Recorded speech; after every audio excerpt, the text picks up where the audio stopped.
السلام عليكم حبايبي، شلونكم؟ ان شاء الله زينين. اليوم راح نسوي وياكم طريقة تجميد او التخزين الطماطة بطريقة كلش مضبوطة وتفيد للاكلات السريعة. تطلعوها وتستعملوها بكل سهولة. هسه نبدأ وياكم ونقول بسم الله. هنا عندنا كيلوين من الطماطة، يفضل تكون حمراء وشوية ممرودة حتى تاخذون كمية اكثر من الطماطة. غسلناها كل زين وصفيناها. نجيب جدر ونشيل اللب الاصفر اللي بداخلها ونبدأ نقطعها قطع صغار بهاي الطريقة. الكمية حسب رغبتكم. أنا هنا عندي تقريبا كيلوين من الطماطة، بس مثل ما قلنا يفضل تكون حمراء ولينة شوية. نضيف فوقها ملعقة أكل من الملح الخشن ولتر من المي. طبعا المي لحد ما يتغطى، مو أكثر ولا أقل. نخليها على النار لحد ما تستوي. بين فترة وفترة نقلبها حتى الفوق هم تنزل جوا وتستوي، لأن قبل الطماطة تصعد فوق، فاللي تبقى فوق ما تستوي. نحركها حتى الفوق تنزل جوا وتستوي كلها بنفس المستوى. لما نشوفها استوت وصارت لينة نطفي النار عليها. هسه تحتاج بعد شوية، بعدها شوية قوية. لما ندوس عليها نشوفها صارت لينة كامل، نطفي النار ونضربها بهاند بلندر لحد ما تصفى ويانا الطماطة، أو بالخلاط الدولكة حسب الموجود.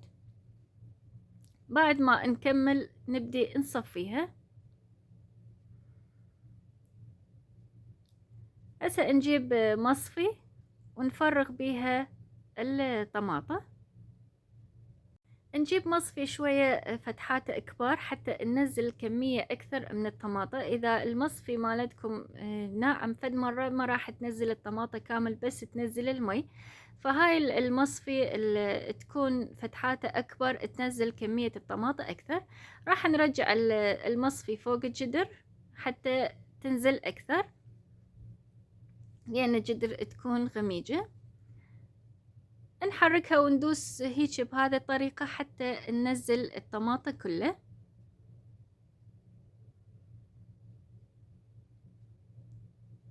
ندوس عليها بكل قوة حتى تنزل كمية أكثر من الطماطة. إيش قد ما نقدر ندوس عليها لحد ما نشوف ما بقت بيها مي.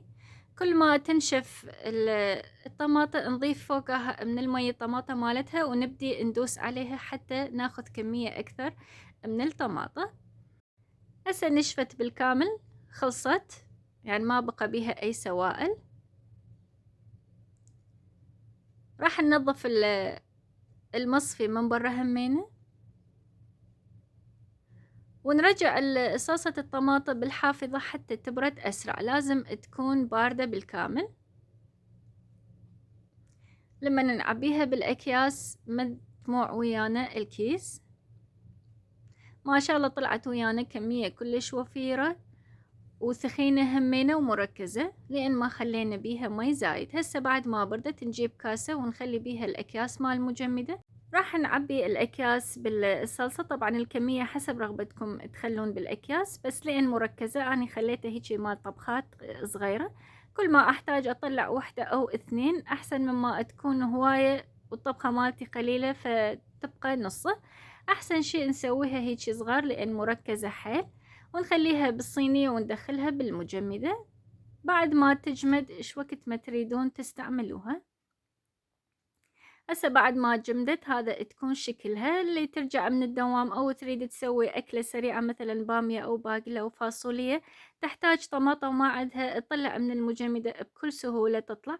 إذا مستعجلين عليها تخلوها بكاس من المي، بس هيك تحركون بإصبعكم تطلع الكيس بكل سهولة، أو تنتظرون في الدقيقتين تبقوها برا هم نفس الشي تطلع بكل سهولة. هاي الطريقة كلش مضبوطة، أنا جربتها أكثر من مرة. تبقى طعم الطماطة فريش وما تتغير طعمها أبد بالمجمدة لأن مطبوخة.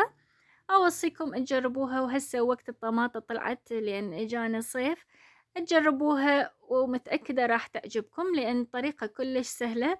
وخاصة انتو جايين مستعجلين تحبون تسوون طبخة ولحد ما تعصرون الطماطة وتخلوها بالأكلة تاخذ منكم وقت، بس هاي بس تطلعوها من المجمدة تخلّوها برّا دقيقتين مثل ما تلاحظون تطلع بكل سهولة، تحبون تخلّوها بالأكياس أو بالحافظات الصغار حسب رغبتكم، وما شاء الله من كيلوين طماطة طلعت ويانا كمية وفيرة من صلصة الطماطم مال طبخات، وهاي وصفتنا لليوم إن شاء الله تنال إعجابكم يا ربي، واللي تعجبها الفيديو تسوي لايك ومتابعة حتى تجيها كل ما هو جديد، وأقول لكم ألف عافية.